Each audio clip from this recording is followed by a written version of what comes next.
February 2nd, 2008.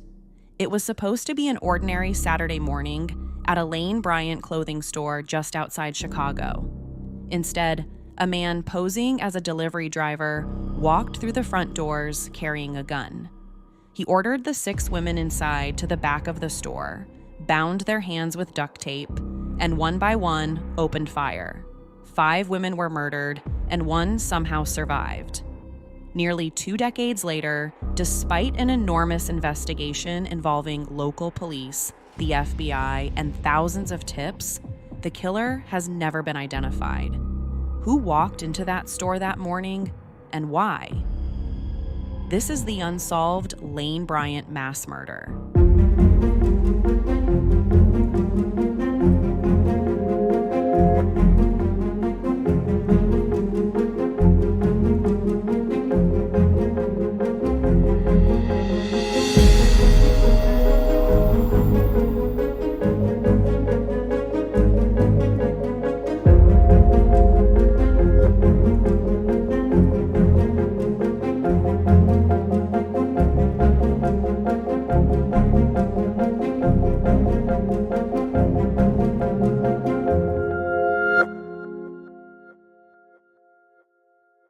It's the morning of Saturday, February 2nd, 2008, in Tinley Park, Illinois.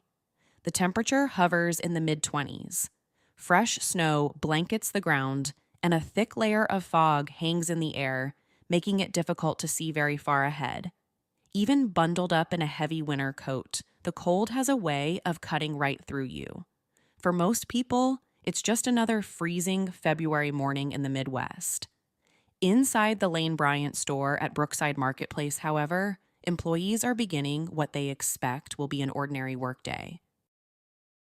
At the time, Lane Bryant was the nation's largest retailer specializing in plus-size women's clothing.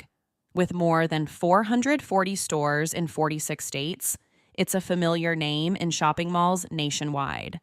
Thousands of people work for the company in a variety of roles, from part-time sales associates and store managers to seasonal employees, buyers, corporate staff, and security personnel.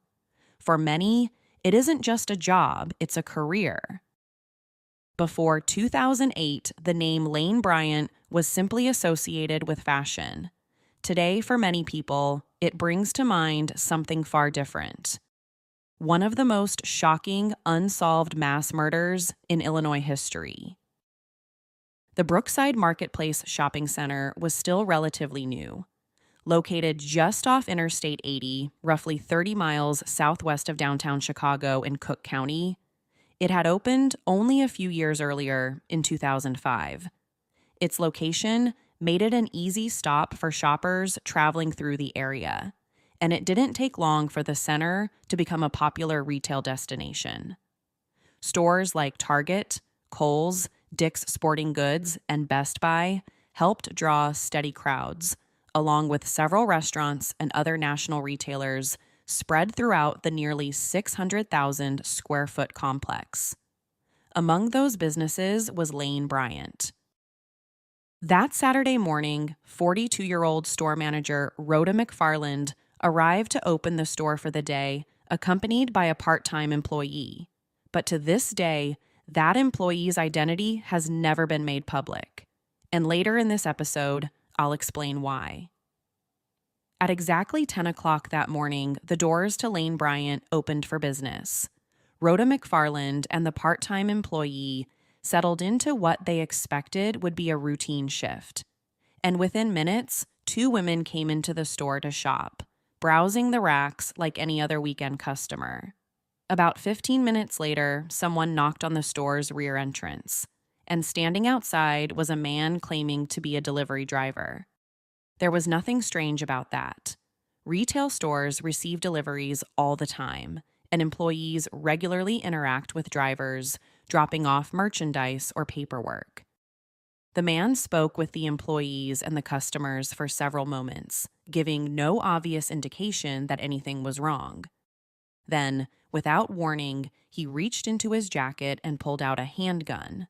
The delivery was a total lie, and the man announced it was a robbery and ordered everyone toward the back of the store. As they were being forced into the stockroom, two more female customers unknowingly walked through the front doors. They had no idea an armed robbery was already in progress. The gunman immediately confronted them and ordered them to join the others. In just a matter of minutes, 7 people were now gathered in the back room: the gunman, 2 employees, including store manager Rhoda McFarland, and 4 customers. Once inside, he instructed everyone to lie face down on the floor. Then one by one, he bound their hands behind their backs with duct tape. At 10:44, while her hands were taped behind her back and the gunman moved about the store, Rhoda somehow managed to use her cell phone to dial 911 without him noticing. It's hard to imagine how she pulled it off, but she did. Let's listen to a portion of that call. 911 emergency. Lane Bryant. No!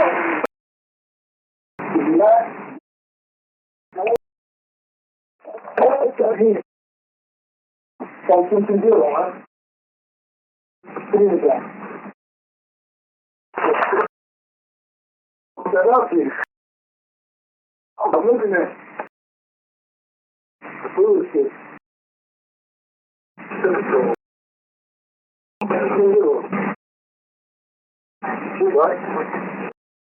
Much of the recording is hard to make out. Rhoda is whispering, trying not to alert the gunman, and faint noises can be heard in the background. But then, at some point, everything changes. The suspect realizes she's contacted the police. On the recording, a man's voice can be heard saying words to the effect of, "I'm losing it," followed by, "This is bullshit." But before we get to what happened next, it's worth taking a closer look at that 911 call, because it would become one of the most important pieces of evidence in the investigation and possibly our best chance at catching a killer. There are 2 parts of that 911 call that have always stood out to me. The first is Rhoda herself. Knowing what happened just moments later makes the recording almost unbearable to listen to. After quietly calling for help, Rhoda would become a victim.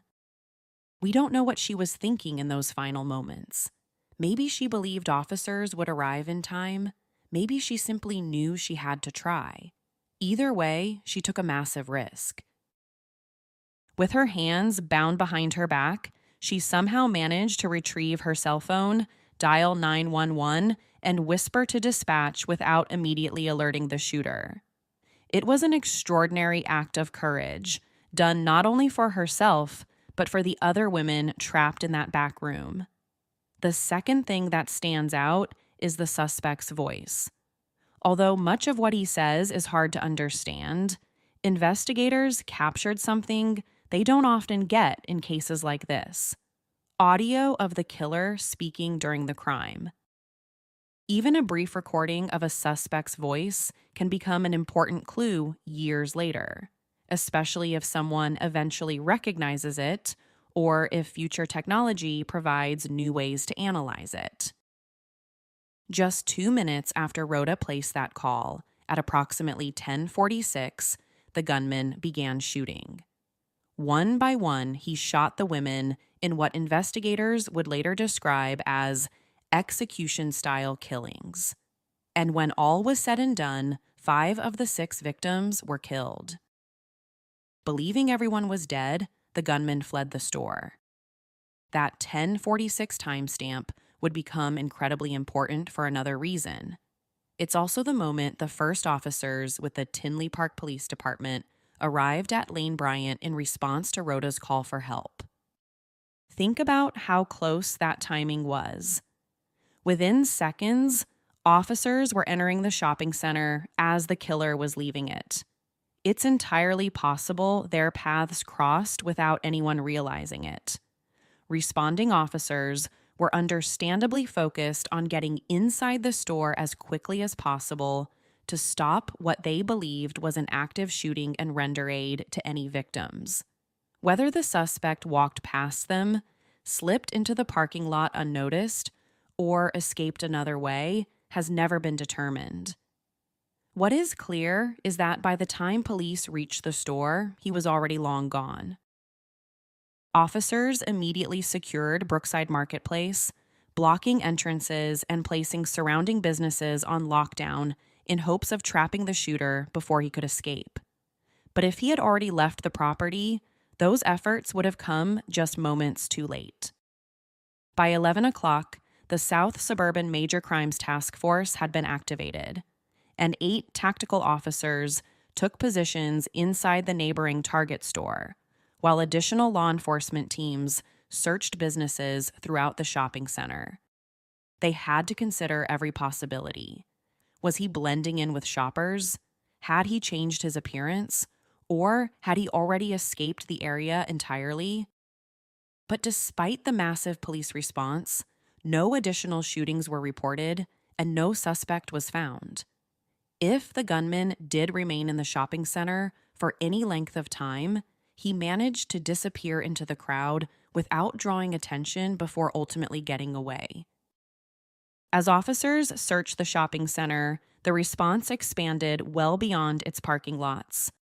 Police helicopters circled overhead, scanning nearby neighborhoods and wooded areas, while officers heavily patrolled Interstate 80, watching for any vehicle that seemed out of place or any driver attempting to flee the area. In those first few hours, investigators couldn't rule anything out. They had an armed gunman who had just murdered multiple people in broad daylight. They didn't know who he was, why he'd committed the attack, or whether he intended to strike again. Every passing minute without an arrest raised another question. Was this over, or was another location about to become his next target? Meanwhile, inside the Lane Bryant store, first responders were confronted with an unimaginable scene. 6 women had been shot, 5 of them had died, and 1 had survived. The lone survivor was the part-time employee who had opened the store that morning alongside Rhoda McFarland. After being shot, she realized she was still alive, but remained completely still, pretending to be dead until the killer left the building. That decision saved her life. Like I mentioned a little earlier in the episode, her identity has never been publicly released.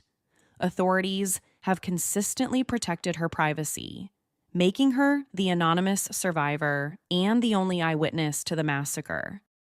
The 5 women who lost their lives were 42-year-old Rhoda McFarland, the store manager who courageously placed the 911 call, 34-year-old Jennifer Bishop of South Bend, Indiana, 33-year-old Carrie Chuso, 22-year-old Sarah Safransky of Oak Forest, and 37-year-old Connie Woolfolk. None of the 4 customers were connected to one another. They had simply come to Lane Bryant on a Saturday morning to shop. So before we continue with the investigation, I think it's important to take a moment to learn a little about the victims whose lives were stolen that day. We'll start with Rhoda McFarland. Born Rhoda Hamilton on January 10, 1966, she grew up in Joliet, Illinois, southwest of Chicago, alongside 3 brothers and a sister. Friends and family consistently described her as compassionate, intelligent, and someone with an incredibly strong work ethic. After graduating from Lyons Township High School in 1984, Rhoda enlisted in the United States Air Force, where she eventually became a nurse practitioner. When her military service ended, she returned to the Chicago area and devoted much of her time to her church. She became very involved in ministry, helped establish several youth programs, and eventually became an ordained minister herself. Later, however, she stepped away from that role, following reported disagreements with church leadership, a detail that would later surface when investigators began exploring possible motives and theories surrounding the case. We'll come back to that later in the episode. By her mid-40s, Rhoda was divorced and ready for a fresh start professionally. When she accepted a position at Lane Bryant, she initially viewed it as temporary, a job to hold her over until another opportunity came along. But that quickly changed. She was soon offered the role of store manager, and it turned out to be exactly what she had been looking for. The position offered stability, good pay, and the chance to lead a team. So what began as a stepping stone became the next chapter of her career. The second victim was 34-year-old Jennifer Jenny Bishop of South Bend, Indiana.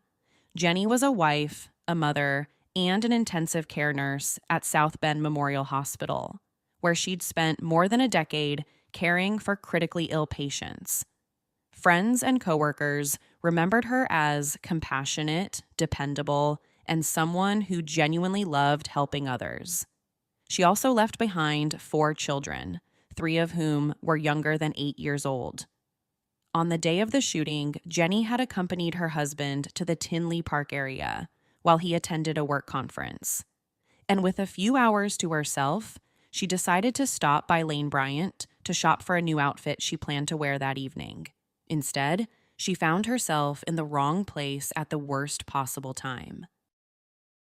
33-year-old Carrie Chuso was from nearby Frankfort, Illinois. She and her husband, Tony, had been married for just 2 years and were looking forward to starting a family together.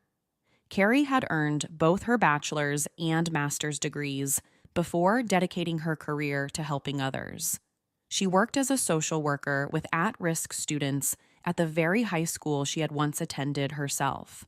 Like Jenny, Carrie had simply stopped by Lane Bryant to buy an outfit before meeting an old college friend later that evening.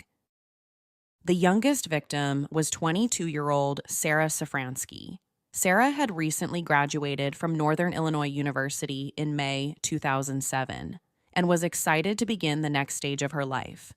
She had already secured a job and was shopping for winter work clothes before starting her new career. She was the oldest of 3 siblings and had her entire future ahead of her.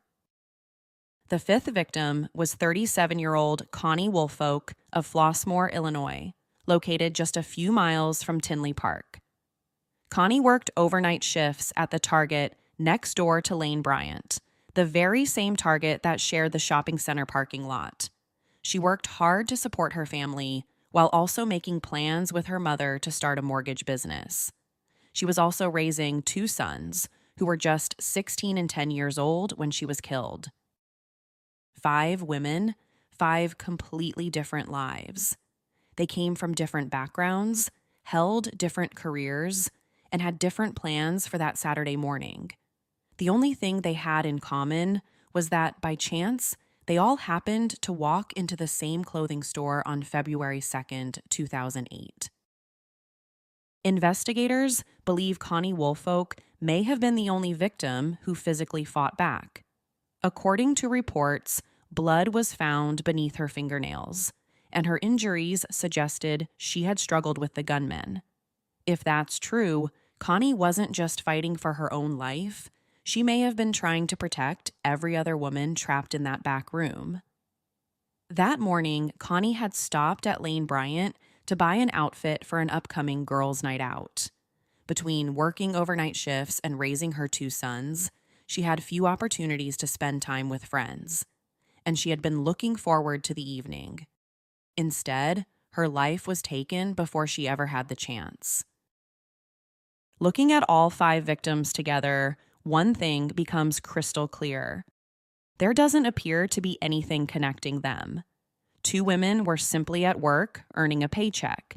The other 4 had stopped by a clothing store to shop, something millions of people do every single day. Nothing about their routines suggested they were in danger. As investigators began processing the crime scene, they quickly ran into another major obstacle. This particular Lane Bryant store had no surveillance cameras. That may seem surprising today, but in 2008, not every retail business had comprehensive security systems.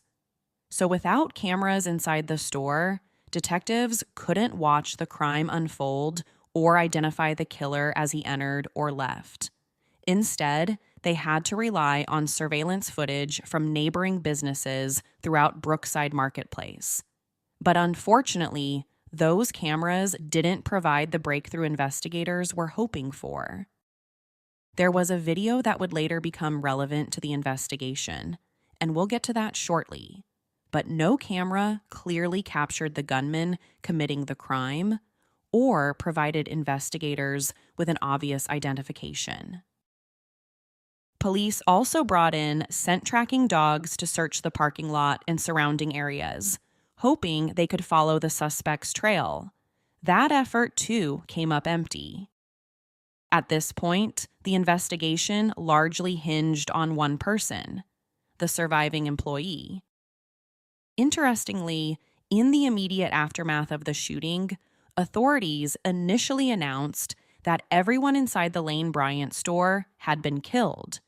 They didn't publicly reveal that one victim had survived. Police have never fully explained why that information was withheld at first, though it's possible there were investigative reasons for doing so. Once detectives were able to interview the survivor, she gave them the first detailed description of the man responsible for one of Illinois' most infamous unsolved murders. She told them he was a black man with thick cornrows and a receding hairline. One braid hung over the right side of his face and was decorated with 4 light green beads at the end, a detail that would become one of the most recognizable features in the suspect description. She estimated he stood about 5 feet 9 inches tall and weighed somewhere between 230 and 260 pounds. He was dressed for the cold, wearing a black waist-length winter jacket, a knit cap, and dark denim jeans. Considering everything she went through, it's amazing how much she was able to remember. As the investigation continued, authorities began releasing additional information in hopes that someone would recognize the suspect or connect another piece of the puzzle. They also announced they believed the murders had been committed with a .40 caliber Glock. But that wasn't enough to move the needle forward. Glocks were, and still are, extremely common. Many civilians own them, and they are frequently issued to law enforcement agencies across the country. So, in other words, knowing the make and caliber of the weapon didn't significantly narrow the field of potential suspects. After detectives completed their initial interviews, the surviving employee was released from the hospital where she had been treated for a gunshot wound to her neck. From there, she was placed under police protection. Investigators had no way of knowing whether the killer might realize someone had survived and attempt to silence the only eyewitness who could identify him. That concern is one of the reasons authorities have remained so protective of her identity. The only thing we know is that she lived in the Chicago suburbs, worked part-time at Lane Bryant while also holding another part-time job, and was attending nursing school at the time of the shooting. But her account provided far more than just a physical description of the killer. She was able to explain in chilling detail what happened inside that stockroom. And it's worth remembering that had she not remained perfectly still after being shot, convincing the gunman she was dead, we likely wouldn't know any of these details today. According to the survivor, the gunman made no effort to conceal his identity. He wasn't wearing a mask, and he didn't appear to be trying to hide his face in any way. I've always found that detail interesting. If this were a carefully planned robbery, why leave your face completely exposed? Did he believe there would be no survivors? Did he think he would never be identified? Or was there another reason entirely? It's one of many questions investigators have wrestled with for years. She also told detectives that she believed the gunman fondled one of the victims before the shootings. Authorities have never described it as a sexual assault, and according to her account, none of the women were otherwise sexually assaulted or inappropriately touched. But the police have never publicly identified which victim she believed this happened to. The survivor also recalled that everything changed after Rhoda McFarland secretly called 911. Once the killer realized police had been contacted, his demeanor completely shifted, and that's when he began shooting the women. But surviving the attack was only the beginning. She was left to recover not only from a gunshot wound, but also from the unimaginable emotional trauma of being the sole survivor. Along with that came something many survivors of tragedies describe: survivor's guilt. Not long after the shooting, she released a public letter through the Tinley Park Police Department addressed to the victims' families. In part, she wrote, "On Saturday, February 2nd, an unspeakable tragedy occurred, and 5 of the bravest women I have ever met were senselessly murdered and taken from their families. Please know that during the unfathomable events of that day, their thoughts were focused on you and coming home." She went on to say that she was cooperating fully with investigators while asking the media and the public to respect the privacy of everyone affected. She also urged anyone with information about the case to contact authorities immediately. It's a heartbreaking statement from someone who, in just a few terrifying minutes, had watched 5 innocent women lose their lives and then carried the weight of remembering what happened ever since. Armed with the survivor's description, investigators released the first sketch of the suspect to the public and began explaining what they believed had happened inside the store. Early on, detectives leaned toward one primary theory. They believed the shooting may have started as a robbery. Their thinking was that the gunman was likely desperate for money, possibly to support a drug addiction, and entered the store expecting to steal cash quickly before fleeing. In total, only about $200 was taken from the register, leading investigators to speculate that the suspect may have been driven by an immediate need for money rather than a carefully planned heist. Some investigators even considered the possibility that he was under the influence of drugs during the attack. After all, who commits 5 murders over approximately $200?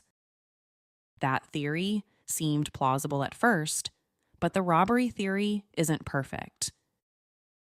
For starters, why target Lane Bryant? Brookside Marketplace was home to much larger retailers, including Target and Best Buy, stores that likely handled far more cash than a clothing boutique. If money were truly the objective, there were seemingly way better options just a short walk away. So investigators wondered if the location itself was part of the plan. Lane Bryant was situated near an entrance to Interstate 80, offering what could have been a quick escape route. So maybe the killer thought he could grab the money and be on the freeway before the police even arrived. But I have another problem with this theory. According to the timeline, the gunman remained inside the store for nearly 30 minutes. That's an insanely long time for someone whose only goal was stealing a relatively small amount of cash. If robbery was the motive, why not take the money and leave immediately? What was happening during those extra minutes? Those unanswered questions caused investigators to look beyond robbery alone. They also considered whether one of the victims had been specifically targeted. Because the suspect wasn't wearing a mask, detectives believed he may have decided to kill everyone after realizing they could identify him, especially once Rhoda McFarland secretly called 911. But what if the murders weren't simply about eliminating witnesses? What if he had entered the store looking for a particular person? To explore that possibility, investigators conducted extensive interviews with the victims' families, friends, coworkers, and acquaintances, searching for any indication that one of the women had enemies or had recently experienced threats. But they didn't learn much. There was no obvious motive and no clear connection linking any of the victims to a potential suspect. And based on everything investigators learned, including the survivor's account, there was no indication that any of the women recognized the gunman during the roughly 30 minutes he spent inside the store. As detectives continued digging into the victims' backgrounds, they found only one possible avenue worth exploring, and even that seemed a long shot. It involved Rhoda McFarland. Investigators learned that before joining Lane Bryant, Rhoda had left her position as an ordained minister following reported disagreements with leaders at her church. So naturally, detectives questioned whether those conflicts could somehow be connected to the shooting. Could someone have held a grudge against her? Could this have been an act of retaliation? The theory was investigated, but authorities found nothing to support it. And when you look at the facts of the case, it doesn't make much sense. If Rhoda had recognized the shooter, you would think she might have said something during her whispered 911 call. Investigators also found no evidence suggesting anyone connected to the church had threatened her or was involved in planning the attack. Even if you entertain the idea that someone hired another person to kill Rhoda, it still leaves major questions unanswered. Why steal the money from the store? Why murder 4 customers who appeared to have no connection to Rhoda whatsoever? If she had truly been the intended target, why not simply kill her and leave? For those reasons, investigators never found enough evidence to seriously support that theory. 1 week after the murders, members of the community gathered for a candlelight vigil at a local business called Angels Among Us to honor the 5 women whose lives had been taken. At the same time, officials hoped public attention would generate new leads, and a reward eventually grew to $60,000 for information leading to the killer's arrest, with Lane Bryant contributing $50,000 of that amount. But despite the nationwide publicity, the composite sketch, and the substantial reward, no one came forward with the information investigators needed. During just the first month of the investigation, police received roughly 1,500 tips, and every single one of them had to be evaluated and followed up on. But none led to the killer. As the weeks turned into months, another reality began to set in. The fear wasn't just that the killer was still out there, it was that he might never be caught. Like every law enforcement agency, the South Suburban Major Crimes Task Force and the Tinley Park Police Department couldn't devote every available resource to a single case forever. Detectives were eventually reassigned, officers responded to new crimes, and other homicide investigations demanded attention. That didn't mean the Lane Bryant murders were forgotten. The investigation remained open. But like so many difficult cold cases, it entered a new phase, one where investigators continued searching for answers while everyday police work inevitably moved forward around it. Even as the investigation slowed, detectives continued looking for any piece of evidence that might identify the killer. One of the more significant developments came when the Tinley Park Police Department released several still images taken from surveillance cameras outside the neighboring Target store. The photographs showed 2 vehicles, a dark-colored SUV and a dark-colored sedan, that entered the shopping center around the time of the murders. According to investigators, the SUV arrived at approximately 10:39, followed by the sedan around 10:40. Both vehicles were present during the same window of time that Rhoda McFarland placed her 911 call, and both left shortly after the shootings. But authorities never publicly stated that either vehicle belonged to the killer. Instead, they emphasized that they simply wanted to identify and speak with the owners. The occupants may have witnessed something important, or they may have had no connection to the crime at all. One possibility is that one of those vehicles served as the gunman's getaway car.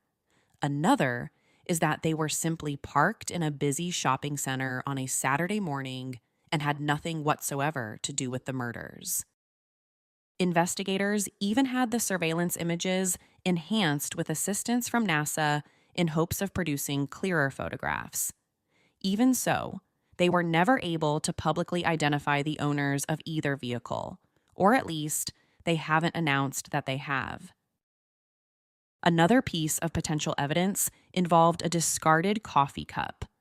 According to the surviving employee, the gunman had been carrying a cup of coffee. Although authorities have never publicly confirmed recovering it, multiple reports over the years have suggested investigators may have collected the cup and attempted to obtain DNA from it. There was also another possible source of DNA. Investigators reportedly recovered blood from beneath one of the victim's fingernails, consistent with the belief that Connie Woolfolk fought back during the attack. That brings us to what may be the most important forensic evidence in this entire case. According to several media reports, investigators used biological evidence to determine that the DNA belonged to a male and identify his ethnicity. But beyond that, no public match has ever been announced. If investigators do, in fact, have the killer's profile, whether it came from the coffee cup, the fingernail scrapings, or another source, it doesn't automatically solve the case. DNA is only as useful as the database or comparison sample available. If the person's profile has never been entered into a criminal database, if no direct comparison has been made, or if investigators have no known suspect to test against, that profile may simply remain unidentified. Beyond the possible biological evidence, investigators recovered several other pieces of physical evidence from inside the Lane Bryant store. Most of the spent bullets and shell casings were collected at the scene, and their examination led investigators to conclude that the shooter used a .40 caliber semi-automatic Glock. What they didn't recover was the firearm itself. The killer must have taken it with him when he fled. Investigators spent considerable time searching for it, checking nearby lakes and ponds, wooded areas, dumpsters, and other locations where someone might dispose of a murder weapon after such a high-profile crime. But the gun has never been found. That leaves investigators with two possibilities. Either the shooter successfully got rid of it somewhere, or he kept it. There have also been reports over the years suggesting detectives found what may have been a suspect's shoe print at the crime scene. But detectives weren't relying solely on physical evidence. They also turned to criminal profilers to better understand the person responsible. Based on the nature of the crime, they believed the killer had likely been incarcerated before. Their reasoning centered on the killings themselves. In their opinion, once the suspect realized the women could identify him, especially after Rhoda McFarland secretly called 911, he made a calculated decision to eliminate every witness.